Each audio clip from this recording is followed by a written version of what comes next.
नमस्कार दोस्तों, आप सभी को अपने YouTube चैनल साइंस हब 274 में स्वागत है। आज हम लोग पढ़ने वाले हैं 10th क्लास के मैथ के अंतर्गत दो चर वाले रैखिक समीकरण में आने वाले प्रश्न। ये है दो चर वाले रैखिक समीकरण के प्रश्न और इसको हल करने का 5 विधि है। एक विधि हम लोग देख चुके हैं, वो है लुप्तीकरण या विलोपन विधि। आज दूसरा विधि को हम सॉल्व करने जा रहे हैं। ठीक है, तो दूसरा विधि ये है कि प्रतिस्थापन विधि से सॉल्व करना है। किस विधि सॉल्व करना है?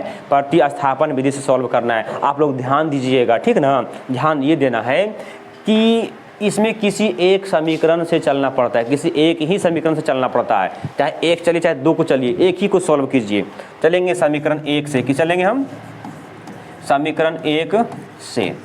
देखिए समीकरण एक में क्या है? समीकरण एक में है 2x + 3y बराबर में 19। किसी एक को सॉल्व कीजिए, किसी एक को, चाहे x को सॉल्व कीजिए चाहे y को सॉल्व कीजिए, ठीक ना। तो 2x बराबर हो जाएगा 19 - 3y, 19 - 3y हो जाएगा। देखिए अब x बराबर 19 - 3y, ये 2 से भागा पड़ेगा ना, तो दे दी भागा। इसको मान लिए हम समीकरण 3। क्या मान लिए हम? समीकरण 3। अब यहाँ पे ध्यान देना है, ये x के मान निकल गया। किसका मान निकल गया? x के वैल्यू हो गया ये। तो x का वैल्यू पुट कीजिए किस में? 2 में। क्यों? क्योंकि जिस थाली में खाना उस थाली में छेद नहीं करना है। इसका मतलब ये हो गया, इसका बोलने का तात्पर्य ये हुआ कि जिससे हम सॉल्व किए हैं, जिसको हम यहाँ सॉल्व किए हैं, उसमें ये मान पुट करना नहीं है। उसके जो बचा हुआ उसमें पुट करना है। एक से चलिए तो एक में पुट करना नहीं है, 2 में पुट करना है, ठीक ना। लिखिए समीकरण 2 में क्या लिखेंगे? समीकरण 2 में x का मान रखने पर, x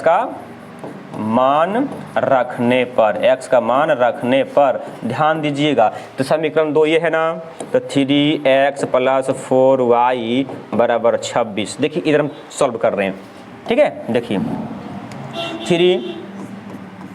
3x का वैल्यू कितना आया? 19 - 3y, 19 - 3y बटे में 2।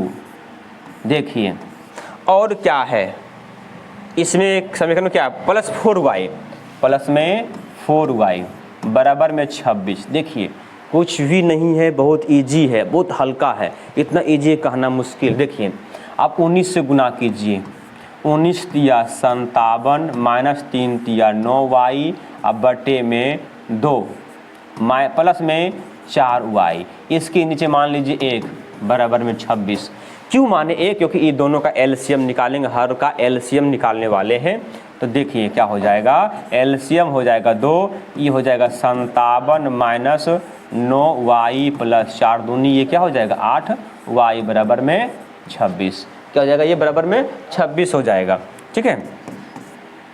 57 ये हो जाएगा माइनस में y, क्योंकि 8y में 9y गया, कितना बचा? 1y बचा। अब बटे में 2, अब बराबर में क्या हो जाएगा? ये 26। क्या जाएगा? बराबर में 26 हो जाएगा। नीचे मान लीजिए 1, तो कोना कोनी गुना कीजिए, कोना कोनी गुना, तो 26 दूनी 52 बराबर, इसको गुना कीजिए तो 57 माइनस में y को इधर ले जाइए, 52 को उधर ले जाइए, ठीक है।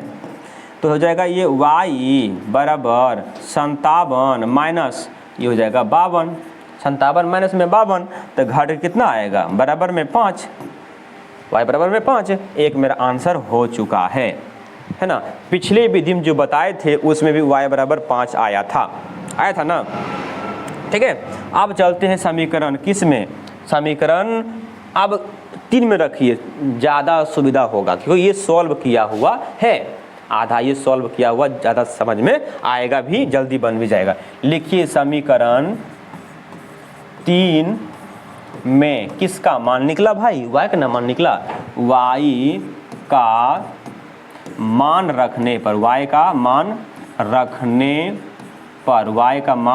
रखने पर, तो y का मान रखिए किस में? समीकरण 3 में। यानी ये है x बराबर क्या? 19 - 3 और y के मान रखना है कितना? 5, तो गुना में 5, अब बटे में कितना है? यहाँ दिया हुआ 2 दिया हुआ, 2 लिख दिए। यानी कि x बराबर 19 और 5 तिया 15 अब बटे में 2 ये हो गया, यानी कि x बराबर 19, ये 19 में से 15 गया 4 बटे में 2 और ये कटेगा क्या हो जाएगा 2, यानी कि x बराबर कितना हो जाएगा 2।